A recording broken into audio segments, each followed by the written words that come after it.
Добрый день, дорогие. Good morning, dear friends. Happy to welcome you and greet you at the open dialogue of the new platform of global growth. Let's give it up for each other with a round of applause.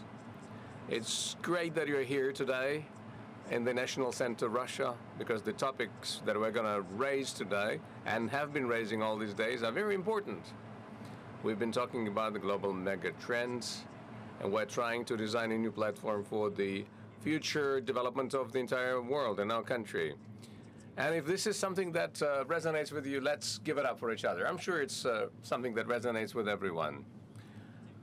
Just for you to understand where you are and what's going on, these days, the National Center Russia is hosting this open dialogue, new platform for global growth forum, and here we have a lot of members of international organizations, analytical centers, think tanks, higher schools, state and public organizations, associations, journalists, everyone who's ready to express their position on where and how best to move forward, us and the whole world.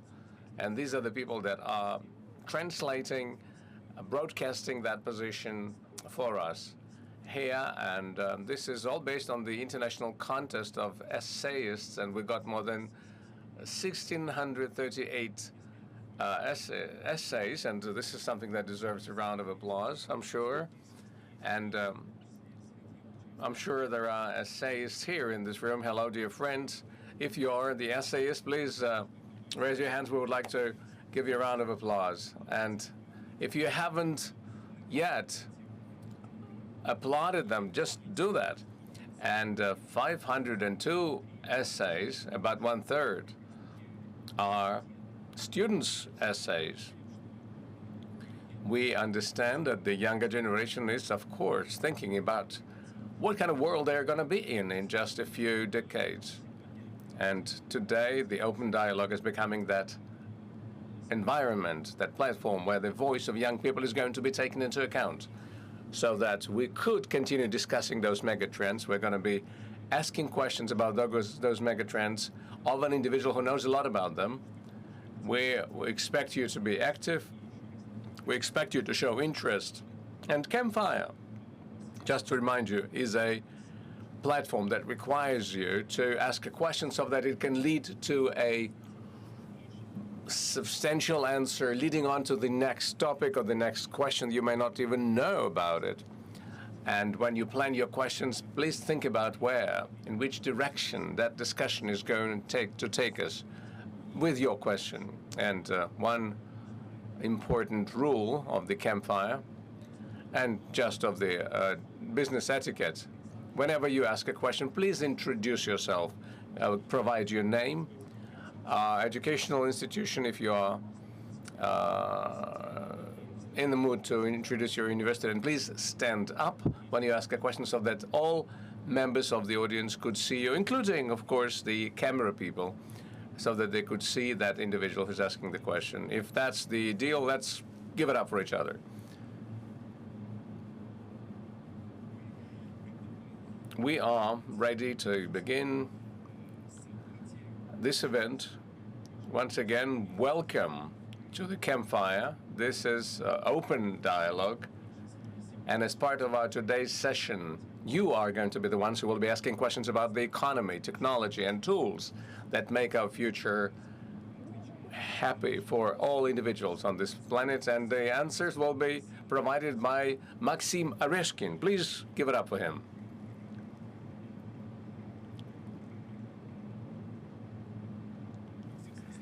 Mr. Oreshkin, good morning. It's going to be a very busy morning. The students came to your lecture instead of going to the university, and we hope that their professors are not going to be sad. Well, did you think that they would stay at home? Of course, I understand. But they are talented young individuals, and they want to talk to you about the mega trends as part of the open dialogue. And a brief introduction from you, and then we'll begin. I'm happy to welcome you all and talk to you. Hopefully it's going to be filled with interesting questions. I don't know whether you've had a chance to listen to those global trends that are happening in the world. The world is changing very fast. You are the ones who will be living in the world that will be very different from what we see around us now. And you are ready for that. Your life is going to be exciting. Those changes are going to be interesting. Everything's going to be fine. So let's begin with your questions. Yes, anyone who's got a question, please raise your hand. You're going to be the first one. Mr. Oreshkin, my name is Vlad Butov from the Biz Baccalaureate from Skolkovo. The question I have is this. Megatrends are evolving: robotics, neurotechnologies, biotechnologies, AI. I'm curious, which technological areas are the most relevant for Russia? Which areas are you ready to support over the next 10 to 20 years to develop the economy and the sovereignty of the country? Well, you could listen to the recording of the speech made by the Prime Minister, who spoke about the tech national projects, about the developments that are happening. And he mentioned bioeconomy, artificial intelligence, microelectronics, machine building, aviation, shipbuilding. There was a whole list of high-tech areas that are going to be actively developing, not just in our country, but around the world, in many countries. They will be shaping the way the future will look like. But what I identified in my speech focused on 3 technologies that will affect every industry: AI, artificial intelligence. It's going to touch the lives of every individual. Well, every young individual in this world needs to learn to be a boss of AI from the early days. Back when I was starting my career, I started my work at the central bank in 2002. There was no AI. I started as a junior specialist. I was given assignments. I worked with texts, with the internet-based information to come up with solutions. Now you have the ability to use the tools provided by the AI. You can come to any job. You will immediately become the boss of the AI, with a lot of experience too. That's a different skill. It's project thinking. You can organize a team. First of all, it's not going to be a team of people, but agents of AI, but that's something that you would need to know, something that will be very much sought after in any field. That's why AI is an end-to-end technology that will be permeating everything. We also talked about platform-based systems and autonomous systems. These are the things that will change everything from the social sphere to any industry or sector of the economy. And there will be a lot to be done in those areas. It's going to be quite exciting. Yeah, you can certainly thank for the answer and the question. AI will need. My name is Artem Chikalin. I'm the second-year student from Skolkovo. You recently spoke about a demographic catastrophe that is coming our way. Nobody's gonna be there to work. And so robots could be a solution, an automation. A year ago, I founded a company that builds industrial robots for the industry. How the robotics culture and automation should develop in our country in real workplaces, not as pilots. And what should be the culture of the robotics? It should be something that should evolve very actively. And this process is picking up pace with the Minister for Industry, Mr. Alikhanov. We meet with the industry representatives quite often, at least several times a quarter. We see how the industry is changing. Initially, there were not that many companies operating mostly in pilot mode, as you've put it, but now we have large players. Small startups are being bought by large companies, and the production of Russian industrial robots is now again picking up pace, and the implementation of them is also happening quicker. We have created investment incentives through taxes and other things, which makes investment in robotics more effective. The government provides discounts and tax breaks.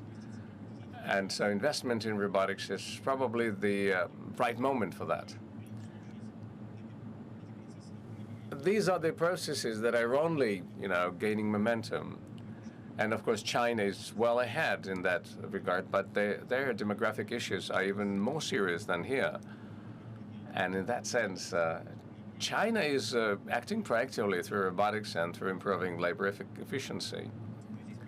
And we believe here that we shouldn't be lagging behind. The president has given us ambitious goals for robotics implementation, and that's the process that's continue to gain momentum. And industrial robots will be complemented with service robots, warehousing robots, the ones that work in trade. Just take any area of activity.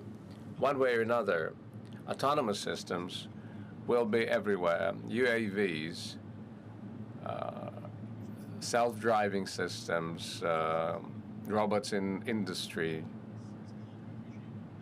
anything related to unmanned movement.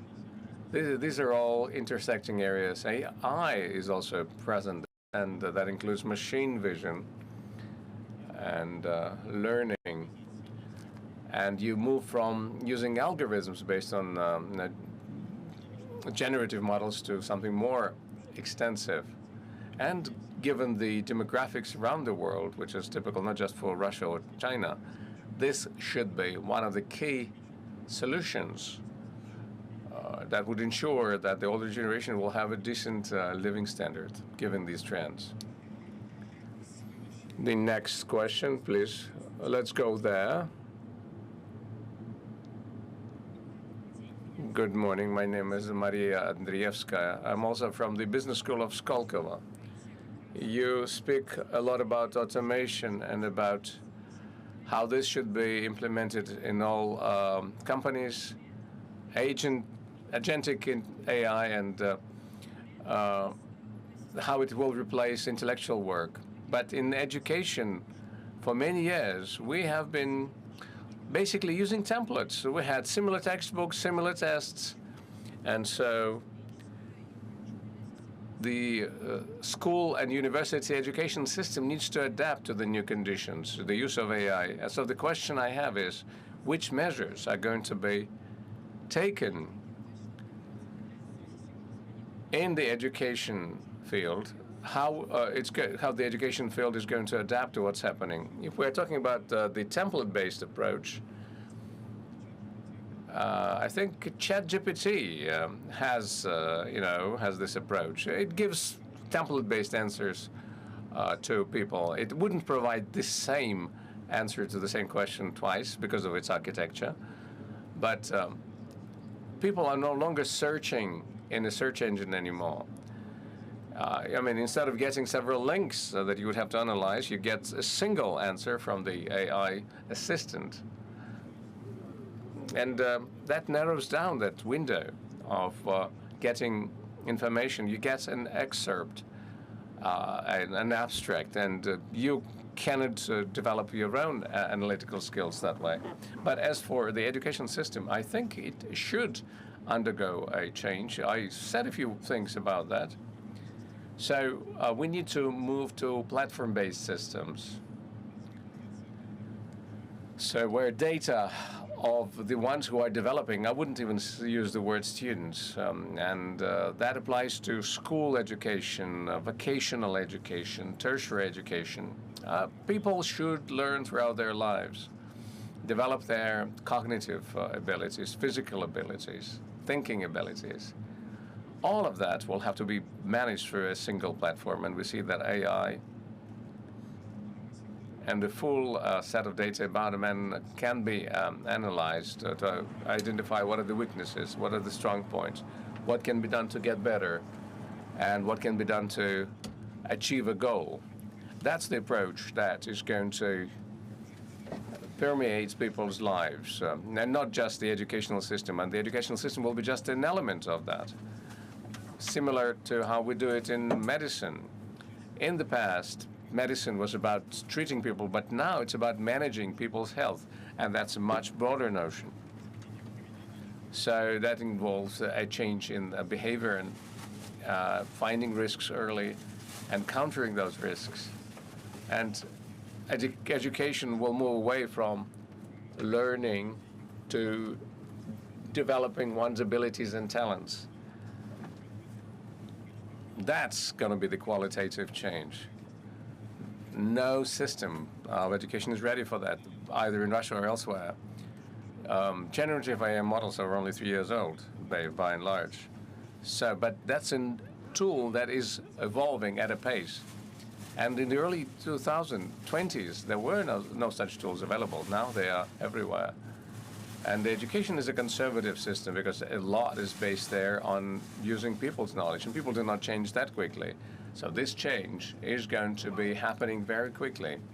And those that are going to be implementing it first, after you graduate from Skolkovo, you will set up a startup, or you will go to work at the Ministry of Education, and you will start implementing the platform-based approach with AI and human analysis throughout the human's journey.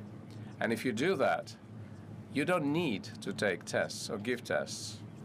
If you know what the person is capable of, how the person will act in a particular situation, you would understand what he's capable of. So AI can show you what an individual is capable of, what potential for development the person has in various areas. So you don't need exams. And they introduced the uniform exam in Russia a while ago, and that gave people the ability to find a university no matter where they come from and enroll in the best universities. And that exam gave us a rise in the number of students that travel from remote locations to central universities in Moscow and in other areas. But of course, there are limitations to that. The test form of education has led to negative things and restrictions too.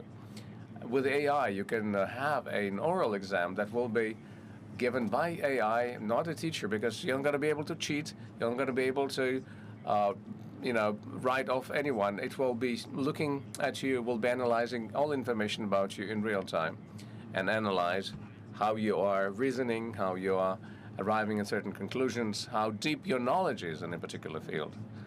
So you have this chance of switching to a new form of exam, and when you have a platform with all types of information, you will just have an understanding of the human's profile and abilities. No matter what area of social activities you take, platforms and technologies and AI will be bringing you a qualitatively new result. This area is going to be changing quite significantly. It is not yet ready for this change, but hopefully with your change, it's going to change quickly. Thank you. We've talked a lot about technologies, and maybe there are questions about the economy. Well, there was this question from the lady. Thank you for giving the opportunity, Mr. Oreshkin. I am Asma Turkham from Pakistan. Currently, I'm a PhD researcher in Tianjin University, China. Thank you for hosting that wonderful open dialogue. This is my first time, and I'm enjoying my time. So my question is that Russia and China face aging and shrinking population, while global South, including Pakistan and many South African countries, has large youth and unemployed workforce. At the same time, these southern countries lack foreign exchange like dollar to purchase these food and fertilizers, energy, nuclear technology that Russia wants to export. For example, Russia wishes to advise on nuclear power plants in Bangladesh and Ethiopia. But these countries cannot pay in dollars without facing US pressure or depletion of their limited reserves. This creates a mismatch problem, contracted in population and contradicts in population and currency.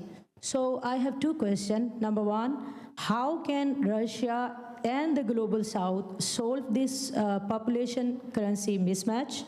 And second, does an endowment exchange model like labor for rubles and rubles for goods present a viable mechanism for Russian and global South cooperation? Thank you. Да, спасибо. Ну, на самом деле, очень. Thank you so much. That was a very good question, in that sense, because really, the demographically the world is not developing evenly.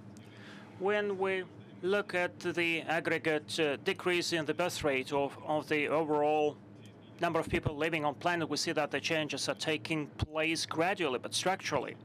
The regions would develop unevenly, and in terms of the future of the mankind, future of the economy, decades from now, Asia would play a bigger role. There are 3 countries, Bangladesh, India, and Pakistan, account for more than 30 million births last year, 8 million in China. 3 countries of South Asia give us more than 30 million new people born. So it means that the future belongs here. This is where we see the low urbanization and the maximum rate of the economic growth. And I do think that this region is going to generate the biggest incentive and for the economic growth. So in last century it was China, but it has done its way, and now this is high time for South Asia. And really those tendencies, including the demographic ones, have to reflect the structure of the global economy. The structure of the global economy, interaction. And one of the slides that I showed yesterday showed that gradually, step by step, the mutual trade between the countries of Global South is on the rise. This is the model when all the interactions, technological, financial, trade, go through proxies from among G7 now is being pushed to the back burner, is sidelined. And we have to build more bonds. Unfortunately, we cannot do that overnight. I mean, the new logistics routes. And for instance, we speak about north to south trade in Iran that wanted to play a bigger role in the transit between Russia and other countries now is under a lot of pressure. And there are lots of reasons for all those conflicts, including an attempt to sever new ties between the economies in order to trade, to ensure the trade between Pakistan and Russia, it can go through the Caspian Sea, through Iran. So it means that the route would be shorter and it would strengthen the ties between the people. But the most important premise that I spelled out yesterday is that whatever you do to hinder that process, it is an objective one.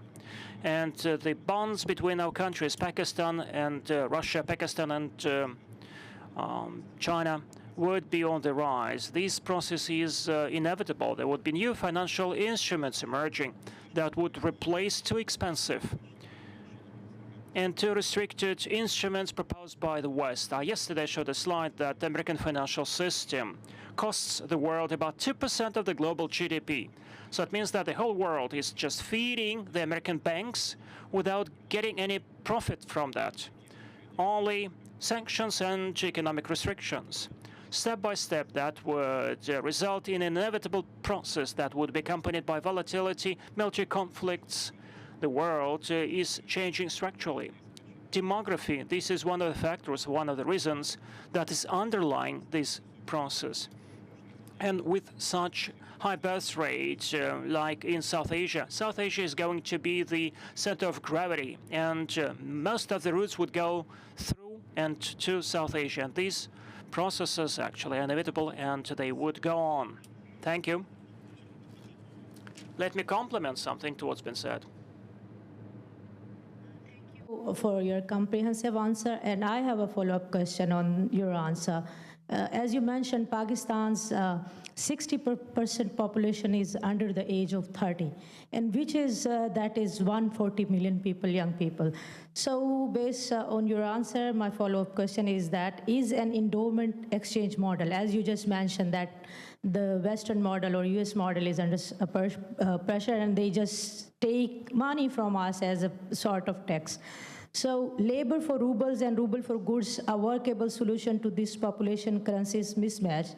And if so, would Russia consider partnering with Chinese engineers firms who are working in China-Pakistan economic corridor, leveraging their management experience to coordinate this workforce efficiency? Ну вот еще раз, связи будут просто расти, да. Well, actually, the bonds would become stronger and stronger, and really, that's true that you have a huge young population, and we're paying tax for the use of the financial system of platforms from the West, but step by step those changes would occur. And can we make any drastic step in order to change that? No, that's not possible. And the companies in Pakistan are used to work with Western banks, major Western banks. So there is an ability to do so, and that habit would not fade away. And we see that the volume of the trade is on the rise, and interaction is on the rise, not just commercial or trade ones. And again, step by step, that process is an objective one, something that we cannot put an end to, because it is based on an objective economy of Pakistan, the opportunities offered by Pakistan, and it would bring about more and more new projects. And you will get acquainted with someone, would make friends with someone in Russia, would go back to Pakistan. And this is how the bonds are being brought about. Through such an interaction, we can accelerate those processes. But again, those processes are inevitable and would bring about the structural change of the world. And those changes are already on the table. Thank you, and that's great that Lyceum students also are participating in our talk. Good afternoon, my name is Ksenia Novgorodtseva. I'm from B program, but let me ask a question from the educational sphere. My question is, it seems that the AI is changing everything in the world of education, but to some extent, the role of a teacher is changing, because the teachers before would structurize the transfer of data now. This is the artificial intelligence that transfers the knowledge. What is the role of a teacher in the future? Tell me, you are inside the process. What do you think? How the role of a teacher may change? Well, what value do your incumbent teachers give you?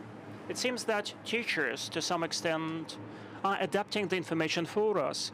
They act as experts, and probably this is what the artificial intelligence cannot do.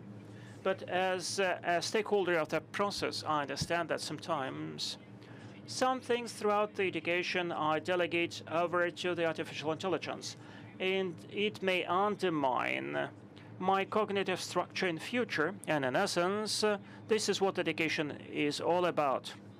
And the teacher probably should act as a moderator, or they have to be more aware of the artificial intelligence. And probably there have to be some actions taken by the state in order to help teachers and professors to understand more how this all happens and what to pay attention to.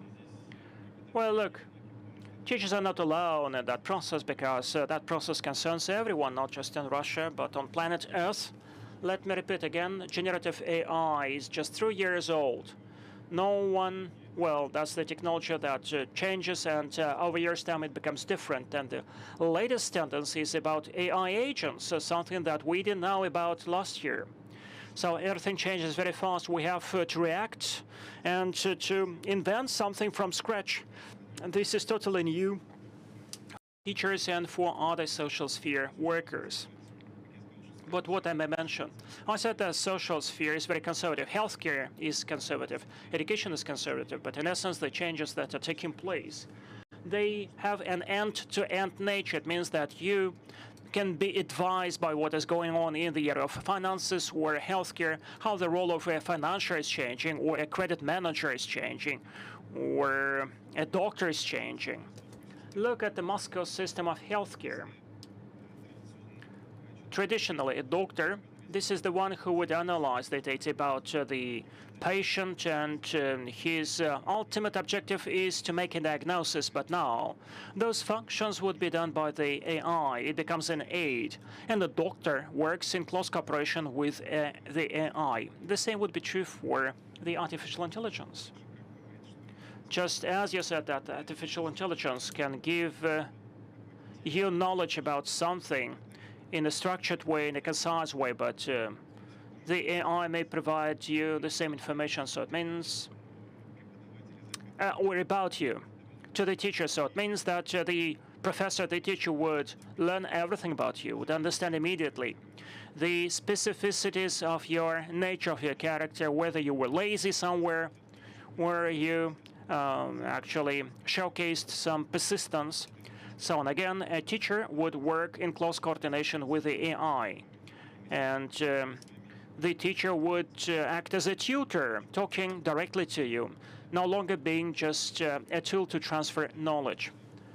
This is exactly how the X-ray specialists are playing in the Moscow healthcare system. So the people who would be analyzing the X-ray images or CT images, so they would actually take an image and would analyze that and make diagnosis. Now that's split into different stages. So a person takes an image, but there is no doctor sitting there and nearby. And the doctors actually sit somewhere in an office and would be checking and analyzing the images one by one. So it means that the teachers would concentrate, would focus on the direct communication to the students and would act as tutors. And some of the teachers would be sitting in a kind of a silo, in a kind of a tower, and would try to analyze what is going on with the students in order to, along with the AI, to understand how to build the trajectory for education of each individual student.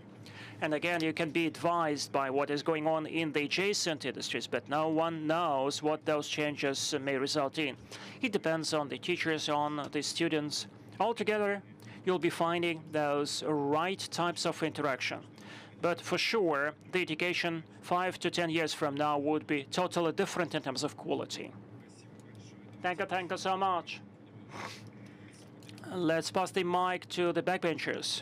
Thank you so much, Lipovatova Margaret from Moscow State University. I will have the following question. Technological startups now, while developing, do not become independent platforms. They would move to the existing ecosystems, becoming part of the existing services. What do you think? How tendency will see in terms of platforms being developed in Russia? Will we join some existing platforms, or we will build independent platforms that do not exist now? What would be more beneficial for the sake of competition in that sphere? To develop independent ones or to make the existing ones bigger? That's not an easy question, and yesterday I spoke about that as well. Speak about the traditional business. In conventional traditional business, monopoly is no good because any big corporation is so sophisticated, so complex, and internal costs get inflated and becomes inefficient. But in terms of the digital platforms, the more data about the people who are using that platform you aggregate, the more data about the transaction done within that platform you collect, the more efficient you become. If we take the Russian market alone, there are several stakeholders that are moving to the same goal in the same direction. For instance, Sber, Yandex, Positive Technologies, and step by step, they all are building a complete ecosystem of supporting or maintaining a man. So they are moving in the same direction. There will be several human-centric ecosystems that would get information about lots of people living in the country, and therefore would build certain services. Look at Wildberries. We know very well it as a marketplace among top 10 marketplaces of the world in terms of e-commerce. But what they are doing, for instance, now they are trying to accede to the ride-hailing market, not in Russia but elsewhere, where, for instance, they make a bet on traveling. And it means that they get beyond the focus, beyond the industry, and expand, because collecting the data about the transaction of the consumers, of their clients, they can provide a more high-quality product rather than the conventional businesses. So it means that in the world, we'll see just several big platforms that would be competing against each other. And the state has to make sure that those platforms don't become feudals. There is an interesting book by one Greek writer about techno-feudalism, where he deliberates that technological platforms may act as medieval feudals, having or collecting or monopolizing relations with the clients, collecting the data. In essence, they can become the center of making profit, charging both the consumers and the sellers and the state should prevent such a situation when a niche group of companies or people would accumulate most of the revenues, most of the profits. So it means that the data accumulated has to be accessible to other businesses so that they could become competitive. It raises some questions in terms of taxation and in terms of the regulation. This is what the whole world is discussing. No solution has been made, and the artificial intelligence made a huge stride forward. The artificial intelligence, along with different platforms, are developing very fast. But certain regulation would be necessary. That would be must in order to keep the balance that the platforms give a positive effect, but at the same time go on competing against each other and progressing. And that progress never stops. And this is a process that unfolds in front of us, and there is no answer to those questions. Thank you so much. Yes, please.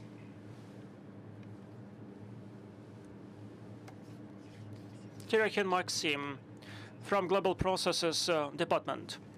Yesterday, you spoke about a polycentric system of international relations, when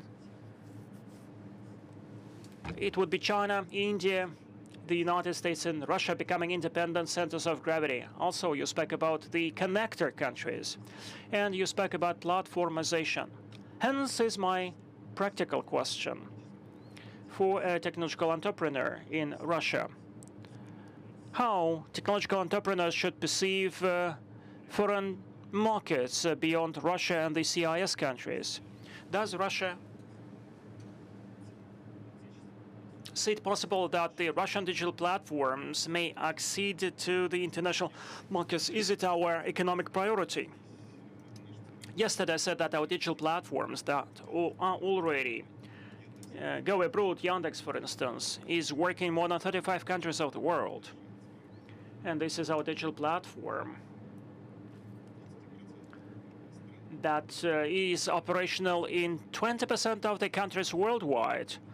And the number of people who are using the services is skyrocketing, so they are operational in the Arab world, in Latin America, in Africa, and they achieve great results. And Yandex is not the only company. Wildberries and many other companies now are going abroad, moving abroad, because our solutions are very competitive. And Yandex Taxi, for instance, won the open competition against Uber. Uber was less efficient, less quality, and gave less positive results. And secondly, the second important thing is that when the Russian platforms move to foreign countries, they come not in order to establish new colonialism, technological colonialism, but in order to share sovereignty, understand the importance of sovereignty. Once we come to foreign countries, we say that we're ready to localize the data, we're ready to work with your specialists, we're ready to make the analytical centers here. We are ready to share the knowledge that we have and the sovereignty that we have. We are ready to share that and to make other countries stronger. Because Russia always believes that our partner, whoever we're working with in that world, the stronger they are, the more beneficial it is for Russia. For instance, if we're partnering a strong country which has a sovereignty, which develops independently, that's a more positive effect for us. That's a difference between us and the Western countries, because the West believes that they have all sovereignty, and you are going to use our solution, and there will be no other choice, and you are going to pay tribute to us for the use of our systems. That's why our approach is totally different, and it gives very positive results. Because the world now realizes that once you gave up your sovereignty, if you don't have even the basic type of sovereignty in terms of technological platforms, it means that you will be very much dependent in the longer run, and you will lose a chance to take your own decisions, political decisions. You would be fully dependent. You asked a question about the Russian technological entrepreneur working with the Russian platforms. To some extent, you're working not just with the Russian market, but also you're working with a big deal of the foreign countries. But you have to work not only with the Russian platforms, you have to work with the platforms that are evolving internationally. No one prevents you from developing the services that would be offered to the third-party countries, but you'd better start with your native market, with the Russian platforms. Again, that's very important that they're not limited by the Russian market only. And the global expansion, that's a process that is going on very actively. I have a feeling that for sure our today's meeting is better than staying at home. It's better than to be in the street. So this is not by accident that you have come, but just as any lesson, we have no time. We have time only for one question only. So the guys arrived to open dialogue. Let's pass the floor over to them. My name is Alim and I'm from Bangladesh. I'm studying in English literature of National University in Bangladesh. I want to ask, my question is about, in Bangladesh, our education system is lagging behind in 19th century. Our education system prioritize on memorizing, not on creativity. And in the modern countries like Russia, America, and other digitalized countries, their education system is totally digitalized, and their learning system is also digitalized. So in Bangladesh, how we can digitalize our education system and how we can make world-class citizens? Because if we are lagging behind in this time, so our future youth will also lag behind from the world. So how we can increase the facilities in our country? Ну вот смотрите, первое. Look, first, in your shoes, if I put myself in your shoes, I won't be so categorical, because every country of the world has some issues, some problems in terms of education, because there is a big structural transformation taking place, as I said. It is pertinent not only to education, it is pertinent to economy, it is pertinent to other areas. And the future certainly would be very much different from the world that we're living in now. So there are some advanced countries, but whether you live in Russia, in the United States, or in Bangladesh, certainly there are lots of institutions that are still lagging behind. That's why we're all in the same boat of changes, and Bangladesh is a very young country. So that means that there are lots of very young people who are going to bring those changes into life, changing the system of education and the economy and the social sphere. What would help that process? Again, this is what we started our discussion with. A tight interaction between the countries. So you arrive to Russia, you can make friends with the people from the Russian universities, you can make friends with the Russian researchers, establishing contacts between the Russian academia, because the Russian academia also undergo those transformations last week. The Ministry of Education held a meeting of the rectors discussing how to introduce the AI into the educational process.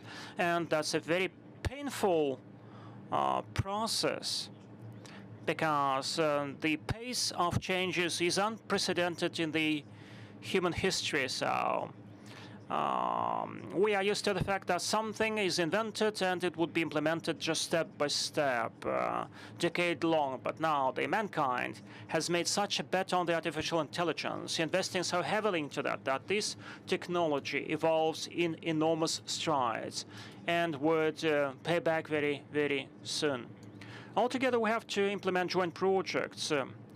And the university where you are studying, you can embark on that digital profiles or artificial intelligence projects along with the professors of your academia. You can find some partner universities that are doing the same, doing some joint projects and develop jointly. Through such a collaboration, I think, we will progress, and you can take my word, Bangladesh will show a thing or two to other countries and will achieve very good results, because your population is very young, is very dynamic, and the people who are prepared for the changes, who are ready to bring those changes into life, are more numerous than in Russia. That's why I'm sure that Bangladesh would adapt for those changes. And if you do that in partnership with the Russian universities, that would be great. Let's put that as a goal. Thank you. Thank you so much. One more question from the Lyceum students. Okay.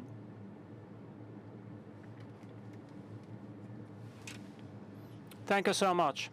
My name is Damir Jansu from the High School of Economics. Mr. Oreshkin, yesterday you told us, and you stressed it today, that Russia is prepared to share its sovereignty. Russia is not ready to share its sovereignty. This is not what I said. Russia is going to take care of its sovereignty, but we are ready to help other countries to gain their sovereignty. Okay, thank you. I will stand corrected, but every exchange brings about a gap in terms of sovereignty. For instance, yesterday, Mr. Suleiman said that, for instance, data sharing or data exchange,